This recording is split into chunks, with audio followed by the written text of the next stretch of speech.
അധ്യായം 40. നല്ല കാര്യങ്ങൾക്കായുള്ള പരിശ്രമങ്ങളിൽ നിന്നും ഒരിക്കലും പിന്തിരിയാതിരിക്കുക. നേട്ടങ്ങൾ നേടാൻ നമ്മൾ ഓരോരുത്തരും നല്ലതുപോലെ കഷ്ടപ്പെട്ടേ മതിയാകുള്ളൂ. നമ്മൾ ചെയ്തു തീർക്കേണ്ട കാര്യങ്ങൾ നമ്മൾക്ക് മാത്രമാണ് ചെയ്യാൻ കഴിയുകയുള്ളൂ. നമ്മൾക്ക് പകരമാക്കാൻ ഈ ലോകത്തിൽ മറ്റാർക്കും കഴിയുകയില്ല. നേട്ടങ്ങൾ സ്വന്തമാക്കാൻ അതിൻ്റേതായ കഷ്ടപ്പാട് ആവശ്യമാണ്. ഏത് കാര്യത്തിലും തുടക്കത്തിൽ അതിൻ്റേതായ ബുദ്ധിമുട്ടുകൾ ഉണ്ടായേക്കാം. നമ്മുടെ ഭാഗത്തു നിന്നുള്ള പരിശ്രമം എത്രത്തോളം ഉണ്ടോ അത്രയും വിജയ സാധ്യതയുമുണ്ട്. നമ്മൾക്ക് ഒരു പക്ഷേ ഒത്തിരി തോൽവികളെ നേരിടേണ്ടി വന്നിട്ടുണ്ടാകാം. നിരാശപ്പെടുത്തുന്ന തളർത്തുന്ന അനുഭവങ്ങൾ ഉണ്ടായിട്ടുണ്ടാവാം. എങ്കിൽ പോലും തളരാതെ മുന്നോട്ട് പരിശ്രമിക്കാൻ ആത്മാർത്ഥമായി പരിശ്രമിക്കണം. നമ്മൾ തളർന്നാൽ നിരാശപ്പെട്ടിരുന്നാൽ നമ്മൾക്ക് തന്നെയാണ് നഷ്ടമുണ്ടാവുക എന്നത് തിരിച്ചറിയുക.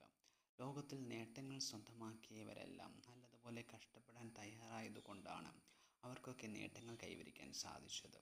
നിലകളിൽ നഷ്ടപ്പെടുത്തിയ അവസരങ്ങളെ പറ്റിയോ സമയം നഷ്ടപ്പെടുത്തിയതിനെക്കുറിച്ചോ ഇന്നിപ്പോൾ നിരാശപ്പെട്ടിരിക്കുന്നതിൽ അർത്ഥമില്ല. ഈ നിമിഷം എങ്ങനെ നല്ലതുപോലെ ഉപയോഗപ്രദമാക്കാം എന്നതാണ് ആലോചിക്കേണ്ടത്.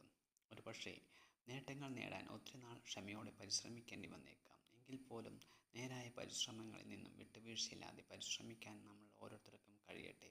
നമ്മുടെ ഓരോ നല്ല നേട്ടങ്ങളും നമ്മുടെ ചുറ്റിലുമുള്ളവർക്ക് പ്രചോദനം നൽകട്ടെ.